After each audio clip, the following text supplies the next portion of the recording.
Xin chào các bạn. Hôm nay tôi mua được một món hàng.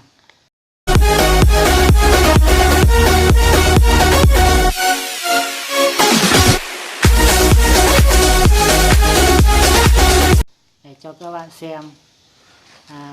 Cái này tôi đặt ở trên mạng.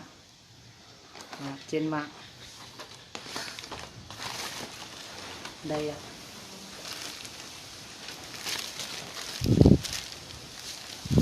Lazada, tôi đặt ở trên Lazada.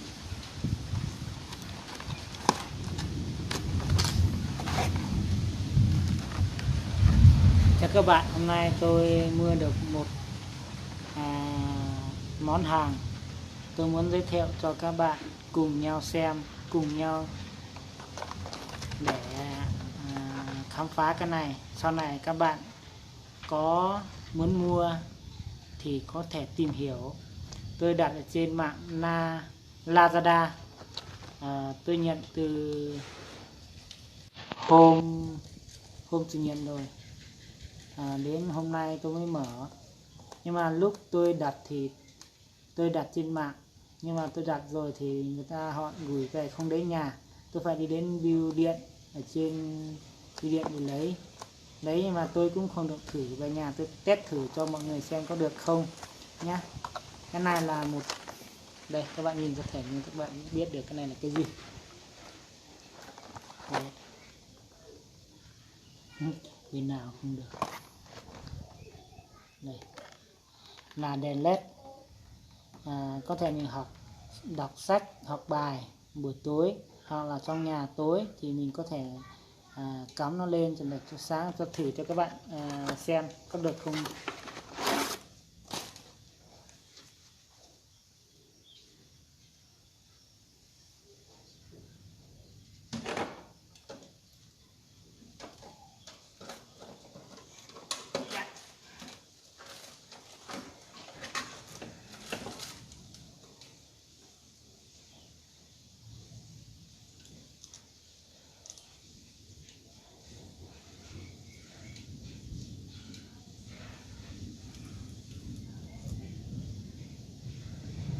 Sáng quá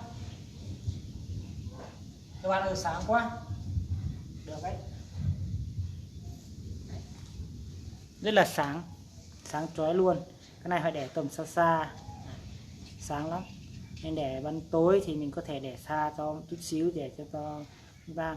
Cái thứ nhất mình đọc sách. Cái thứ hai là mình muốn yêu nghề của mình là cũng không phải được cái gì, không phải là làm cái gì, nhưng mà mình muốn làm YouTube. Có thể mình phát livestream hoặc là phát trực tiếp trên Facebook thì mình có thể có đèn này soi sáng ở chiếu cho sáng, cho để sáng.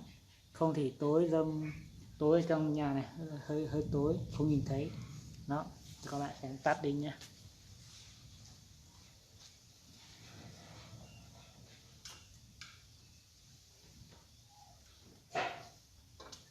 Đây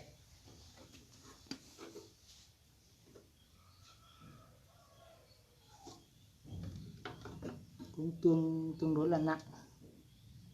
Đấy, các bạn xem.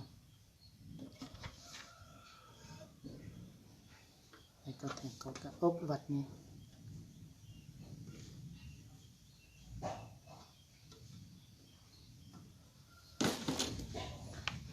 Vậy xin kết thúc video tại đây.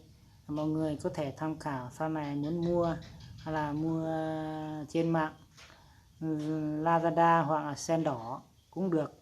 Tại vì tôi sen đỏ chưa mua, nhưng mà có người giới thiệu bảo sen đỏ mua cái hàng đó được thử, nhưng mà tôi mua Lazada này không được thử. Đến là họ bảo là không được thử thì mình cứ mua giả tiền xong mang về xong cuối cùng hôm nay thử cho các bạn xem cũng được. Sau này các bạn mua thì cũng tham khảo để mua sen đỏ hoặc Lazada cũng được. Xin kết thúc video tại đây. Các bạn xem cảm thấy giúp mình hay thì giúp mình like, subscribe để ấn nút đăng ký để cho ủng hộ mình nhé. Xin cảm ơn các bạn nhiều.